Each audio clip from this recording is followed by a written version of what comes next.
Hello guys, ఎంతో టేస్టీగా ఉంటే ఆకుకూర పప్పు ప్రెషర్ కుక్కర్లో 1 pot రెసిపీగా ఎలా ప్రిపేర్ చేసుకోవాలో ఈరోజు మన వీడియోలో చూసేద్దాం. ముందుగా 2 cups కందిపప్పు తీసుకొని వాటిని బాగా వాష్ చేసి కొద్దిగా వాటర్ పోసి పక్కన పెట్టుకోవాలండి. ఇలా పక్కన పెట్టుకుంటే కాసేపు నానుతుంది, పప్పు అనేది చాలా టేస్టీగా వస్తుంది.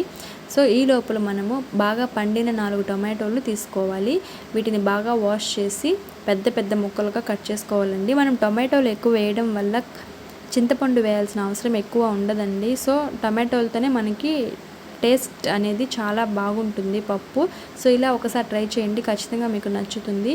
ఇలా ఈ టొమాటోల్ని బాగా పెద్ద పెద్ద ముక్కలుగా కట్ చేసుకొని మనం ముందుగా కందిపప్పు నానబెట్టి పెట్టుకున్నాం కదా, అందులో వేసేసుకోవాలి.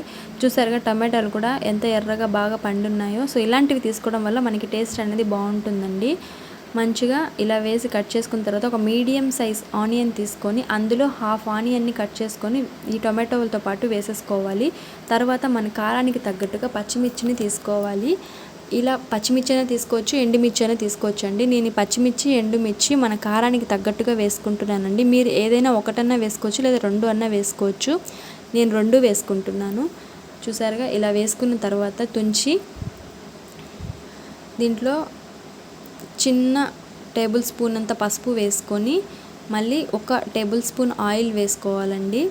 దీంట్లోనే ఇలా వేసుకున్న తర్వాత మనం ముందుగా తుంచి కట్ చేసి పెట్టుకున్న చిర్రాకండి, ఇది నేను చిర్రాకుతో పప్పు చేస్తున్నాను. బాగా వాష్ చేసి పెట్టుకున్న తర్వాత ఈ చిర్రాకును కూడా ఈ టొమాటో ఆనియన్స్తో కలిపి మనము వేసేసుకోవాలండి.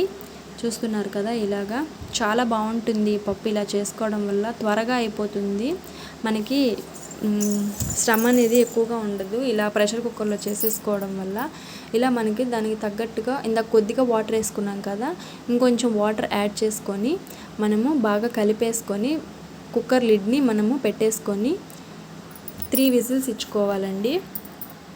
చూస్తున్నారు కదా, ఇలాగా ఈ 3 విజిల్స్ అయిపోయిన తర్వాత కొద్దిగా పప్పు ఉడుకుతుంది. ఈ ఉడికిన తర్వాత మీన్వైల్ నేను బెండకాయ ఫ్రై అయితే చేసేస్తున్నాను. చూస్తున్నారు 3 విజిల్స్ తర్వాత ఇలా ఉంది పప్పు. సో మనము దీంట్లోనే ఇప్పుడు ఒకసారి కలిపి మనకి టేస్ట్కి తగ్గట్టుగా చింతపండు కూడా ముందుగా నానబెట్టిన దాన్ని దీంట్లో యాడ్ చేసేసుకొని ఇంకొక 1 or 2 విజిల్స్ విచ్చుకున్నామంటే మనము ఈజీగా గ్రైండ్ అయిపోతుందండి పప్పు, అంతా బాగా స్మాష్ అయిపోతుంది. చూస్తున్నారు కదా, టెక్స్చర్ అయితే ఇలా ఉండాలి. ఎక్కువ వాటర్ పోసుకుంటే పప్పు అనేది టేస్టీగా ఉండదండి. మేమైతే ఇలాగా కుండలోనే రుబ్బుతాం పప్పుని. ఇది పప్పు టేస్ట్ని ఇంకొంచెం ఎక్కువగా చేస్తుంది, అంత టేస్ట్గా ఉంటుంది ఇలా కుండలో రుబ్బుకోవడం వల్ల. చూస్తున్నారు కదా, ఇలా రుబ్బిన తర్వాత మనము దీనికి పోపు వేసుకుందాం. ముందుగా బాండలి పెట్టుకొని అందులో 2 టేబుల్ స్పూన్స్ ఆయిల్ వేసుకోవాలి.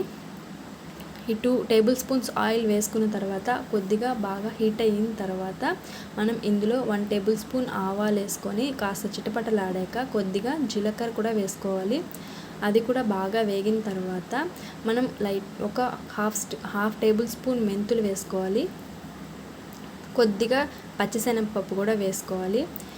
ఇవన్నీ బాగా దోరగా వేగిన తర్వాత చూస్తున్నారు కదా, చిటపటలాడుతున్నాయి. ఇలా చిటపటలాడిన తర్వాత ఆవాలు అనేది చిటపటలాడకపోతే టేస్టే ఉండవండి. దీనికి తగ్గట్టు మనము ఎండుమిర్చి కూడా వేసుకోవాలి.